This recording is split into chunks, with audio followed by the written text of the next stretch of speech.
তোমার এত বড় সাহস উসামা, তুমি আল্লাহর হাত, আল্লাহর দেয়া বিধান এটার ব্যাপারে সুপারিশ করতে এসেছো?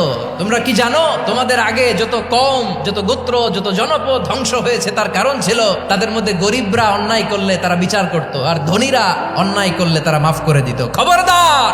মক্কার একটা ভেরি প্রেস্টিজিয়াস এন্ড ডিগনিফাইড ফ্যামিলির নারী চুরিতে ধরা পড়ল। চুরির বিধান হলো হাত কেটে দাও। সাহাবারা চিন্তায় পড়ে গেলেন। আল্লাহর নবীর সামনে দাঁড়িয়ে আল্লাহর দেয়া বিধান থামিয়ে দেওয়া, মাফ করে দেওয়া, এই কথা বিশ্বনবীর সামনে বলার সাহস তো কেউ রাখে না। কেউ কেউ বলল, উসামারে পাঠাও। তরুণ সাহাবী বিশ্বনবীর কাছে গেলেন, যে বললেন, এবারের জন্য কি এই মহিলাটারে মাফ করে দিলে হয় না? বিশ্বনবী বলেন, জেনে রেখো উসামা, আমার কলিজার টুকরা নয়নের পুটুলি ফাতেমাও যদি চুরির দায়ে ধরা পড়তো, আমি বিশ্বনবী ধরে ফাতেমার ডান হাতটা কেটে দিতে এক বিলম্ব দেরি করতাম না। এই ছিল বিষ্ণু ইসা ইসলামের আদালতের নমুনা।